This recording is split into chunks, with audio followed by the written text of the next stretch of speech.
warahmatullahi wabarakatuh. Perkenalkan, nama saya Kaprol Minor Arifin, CGP Angkatan 7 dari Kabupaten Temanggung. Saya mengajar di SD Negeri 3 Muncar, Kecamatan Kemawang, Kabupaten Temanggung. Hari ini saya tidak sendiri, ditemani dengan Bapak Tri Pamungkas selaku guru kelas 2 dari SD Negeri 3 Muncar. Kita hari ini akan melakukan coaching pra-observasi. Nah, bagaimana kabar hari ini Pak Pamungkas? Alhamdulillah sehat. Nah, untuk beberapa menit ke depan hari ini kita meluangkan waktu untuk berbincang-bincang pra-observasi kali ini. Nah, nantinya saya akan supervisi ataupun latihan lah ini, istilahnya itu mau melihat bagaimana nantinya Pak Pamungkas mengajar di kelas, karena tujuan dari supervisi ini adalah memang bagaimana nantinya guru itu bisa mengembangkan lebih baik lagi bagaimana cara mengajarnya. Nah, kira-kira nanti Pak Pamungkas di kelas itu mau mengajar apa ini? Tentang keselamatan di perjalanan dan di rumah. Tentang keselamatan di perjalanan dan di rumah. Ini masih kurikulum 13 ya? Iya. Itu tema berapa ya? Tema 8 subtema 4. Oh, tema 8 subtema 4. Nah, kemudian untuk tujuan dari pembelajaran yang ingin Bapak sampaikan itu tentang apa sih? Tentang menjelaskan pentingnya keselamatan di rumah dan di perjalanan. Selanjutnya, mengidentifikasi potensi bahaya di rumah dan di perjalanan. Yang ketiga, menyebutkan langkah-langkah keselamatan yang perlu diambil di rumah dan saat perjalanan. Iya. Nah, kemudian selain tujuan pembelajaran, pengembangan apa yang hendak dicapai dalam pembelajaran tersebut, Pak Pamungkas? Untuk pengembangan yang akan saya capai ada dua, yaitu pengetahuan dan keterampilan. Untuk yang pengetahuan, anak tahu bagaimana tata cara menyeberang di jalan dengan baik dan benar, sehingga tidak membahayakan diri sendiri dan orang lain. Tentunya kalau menyeberang jalan itu di tempat penyeberangan namanya zebra cross. Untuk keterampilan, anak mempraktekkan bagaimana cara menyeberang di zebra cross dengan baik dan benar, yaitu sebelum menyeberang jalan menengok atau menoleh kanan dan ke kiri sebelum menyeberang. Tidak boleh langsung menyeberang untuk memastikan ada mobil atau sepeda motor. Ya, gitu ya. Jadi tadi pembelajaran yang Bapak laksanakan dengan tujuan seperti apa yang tadi Bapak sampaikan. Kemudian pengembangannya ada dua, yaitu pengetahuan dan keterampilan. Nah, kira-kira untuk strategi yang dipersiapkan Bapak dalam observasi mengajar nanti, kira-kira gimana Pak? Strategi sudah saya persiapkan, yaitu ceramah, diskusi, dan tanya jawab. Ya, ada jawabnya tentang Keselamatan perjalanan. Kemudian selain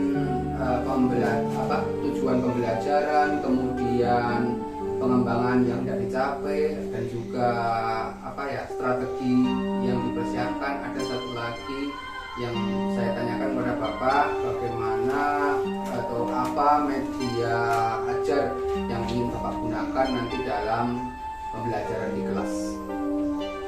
Media yaitu berupa ada gambar, pakai proyektor juga bisa. Untuk gambar ya gambar orang yang sedang menyeberang di jalan. Nanti saya tunjukkan pada anak-anak tahu bagaimana cara menyeberang dan zebra cross itu yang bagaimana, supaya anak lebih jelas.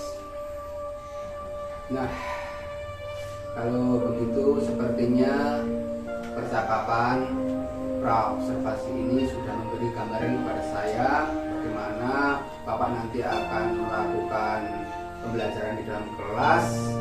Kemudian nanti kita juga masih akan berbincang-bincang berbagi dalam pasca observasi. Setelah saya nanti masuk ke kelas Bapak, kemudian nanti kita akan merefleksi bersama-sama dan membicarakan apa yang perlu kita bicarakan. Sampai berjumpa kembali nanti di kelas yang Bapak ambil. Oke, selamat pagi, terima kasih. Terima kasih. Assalamualaikum warahmatullahi wabarakatuh. Waalaikumsalam warahmatullahi wabarakatuh. Selamat Pagi, Pak. Sebelum mulai pelajaran, terlebih dahulu seperti biasanya kita berdoa bersama. Ayo, Ika, ini doa. Siapa doa mulai? Berdoa selesai bisa kepada Pak Guru. Selamat pagi, Pak Guru. Selamat pagi. Apa kabar hari ini? Alhamdulillah. Pagi hari ini kita akan membahas tentang keselamatan perjalanan dan di rumah. Nah, untuk yang pertama kita akan membahas keselamatan di perjalanan. Siapa yang pernah ke kota? Sudah semua? Sudah pernah ke kota? Pernah lihat zebra cross? Pernah nyebrang di zebra cross? Pernah? Pernah. Pernah lihat lampu merah, kuning, hijau? Pernah? Pernah. Kalian pernah nyebrang di zebra cross? Pernah. Warna zebra cross apa? Putih sama apa? Hitam. Nah, itu yang korek-korek itu tempat penyeberangan. Apa yang kalian harus lakukan sebelum menyeberang di zebra cross? Nah, melihat ke kanan dan ke kiri. Jangan langsung nyebrang, bahaya. Nah, seperti ini, lihat contoh Pak Guru. Misalnya ini zebra cross. Nah, kalian sebelum menyeberang melewati zebra cross harus melihat ke kanan dan ke kiri untuk memastikan ada mobil atau sepeda motor yang lewat. Kalau sudah merasa aman, tidak ada mobil dan motor lewat, kalian baru menyeberang. Tetapi kalian tetap harus melihat ke kanan dan ke kiri. Tengok dulu, jangan langsung jalan, bahaya. Ya, misalnya kalian berdua, di sini teman kamu, di sini kamu. Kamu jangan langsung lari mendahului teman kamu. Kamu harus bersama-sama. Lihat dulu kanan kiri, baru menyeberang. Nah, itu tentang keselamatan di perjalanan. Misalnya kamu ke Ngadirjo, ke pasar kota Temanggung, itu sama, zebra cross tetap sama, warnanya juga putih sama hitam. Nah, kalian ingat-ingat kalau ke pasar beli baju dan lain-lain, kalau menyeberang ke toko sebelah, kalian harus cari zebra cross. Jangan sembarang nyebrang. Kalau nggak ada zebra cross nggak boleh. Kamu harus cari zebra cross karena itu tempat menyeberang. Lihat dulu kanan kiri, baru kalian jalan. Tidak boleh lari, apalagi lari tidak boleh. Itu sangat berbahaya. Nah, coba Ika sama Agni, sini. Misalnya ini zebra cross, kamu nyebrang dari sana, sini aja, sini, dari sini. Baik. Lihat dulu, Ika, kanan kiri sudah aman, baru nyebrang jalan. Nah, seperti ini ya. Ini cara menyeberang di jalan. Sudah jelas? Misalnya kamu ke pasar sama bapak dan ibu, kamu naik sepeda motor. Apa yang kalian pakai? Nah, itu termasuk keselamatan di perjalanan. Kalau kalian jatuh, insya Allah kepala enggak luka. Sepatu itu termasuk keamanan. Nah, kalian kalau jatuh tidak ada luka. Sudah Sudah jelas untuk keselamatan di perjalanan? Sudah? Sekarang untuk keselamatan di rumah. Kalian punya televisi? Kalian punya kipas angin? Kalian punya setrika? Televisi itu bisa menyala karena ada arus listrik, setrum. Nah, televisi terus ada colokan, itu tempat untuk aliran setrum ke televisi. Kalian harus hati-hati saat,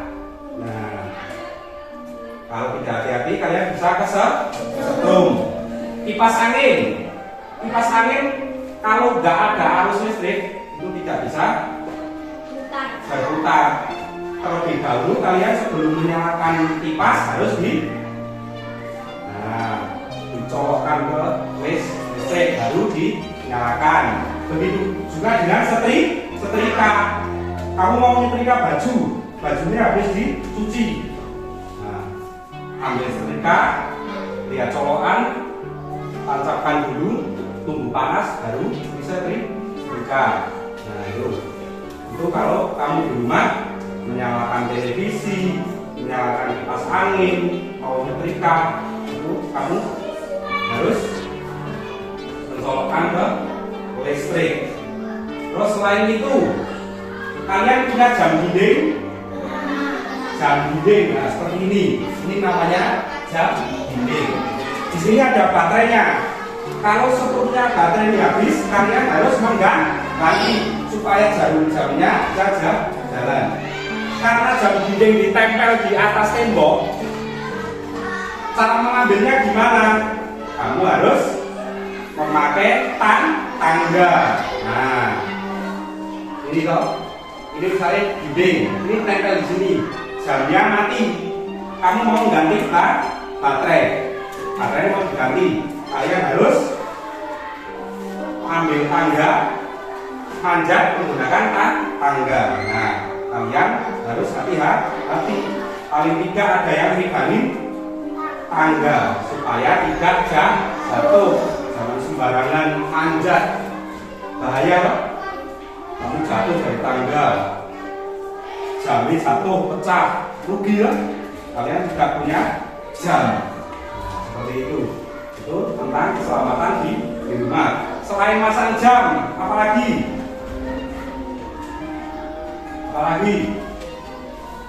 membantu ibu apa itu? Nah, kamu membantu ibu memasak, misalnya masak nasi, masak air. Kamu kalau ngangkat itu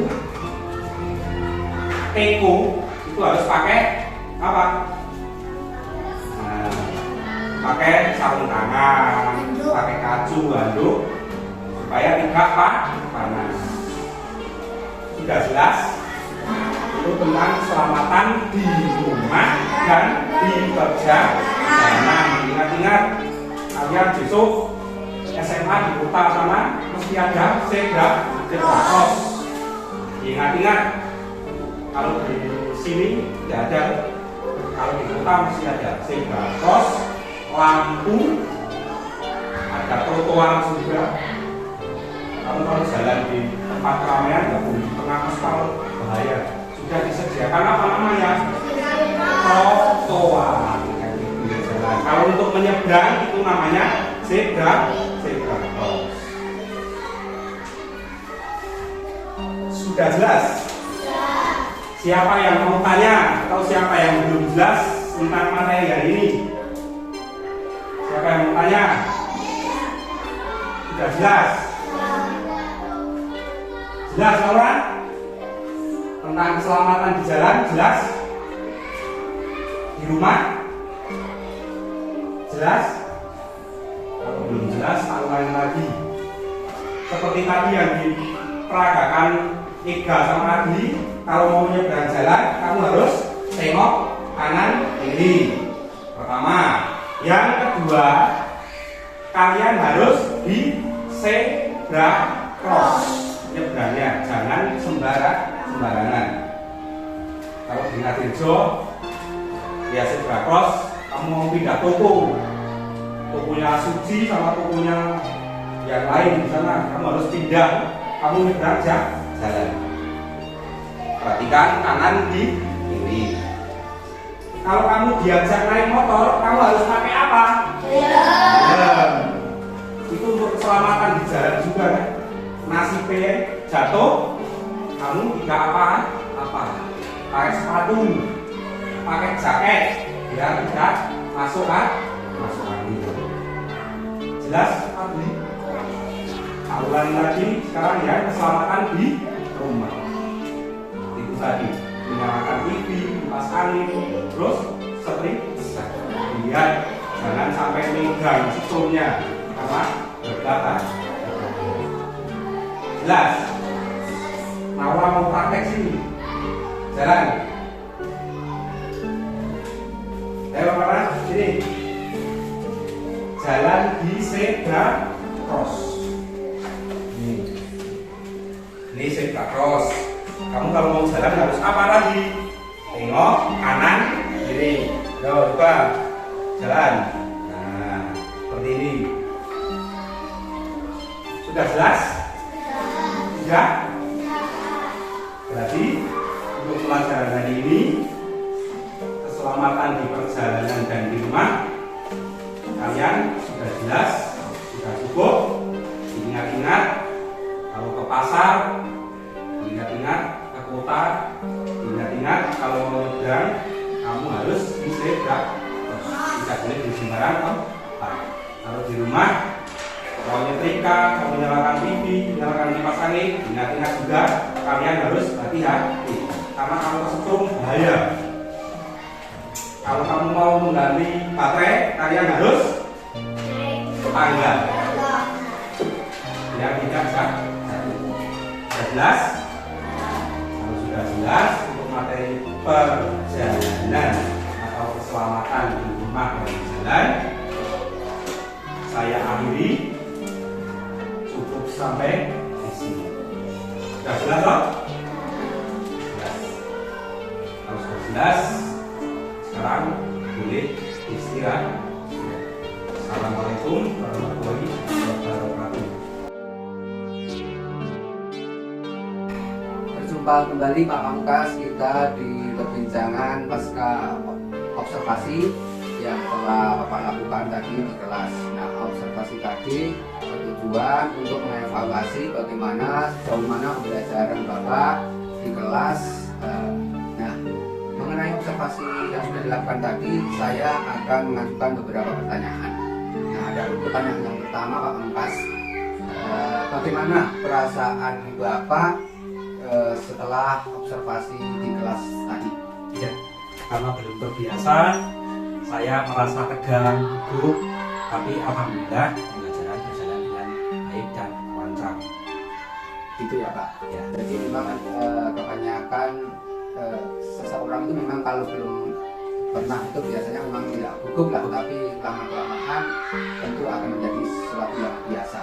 Karena observasi ini memang diperlukan untuk evaluasi agar guru itu lebih baik lagi dalam mengajarnya. Begitu Pak. Nah, di area perkembangan tadi sebelum observasi, di praobservasi pertimbangan kita Bapak melakukan perkembangan dengan pengetahuan dan keterampilan. Nah, menurut Bapak, karena sudah observasi di kelas tadi, kira-kira pengembangan yang Bapak lakukan itu sudah berhasil apa tidak Bapak? Menurut saya sudah berhasil karena sudah bisa membawa siswa lebih aktif, lebih kreatif. Sehingga tadi pembelajaran menurut saya itu sudah berhasil karena sudah berhasil praktek perjalanan. Tidak sudah berhasil. Tadi saya lihat aktif. Tetapi saya merasa masih banyak kekurangan dan saya akan berlatih lagi untuk memperbaiki supaya kekurangan tadi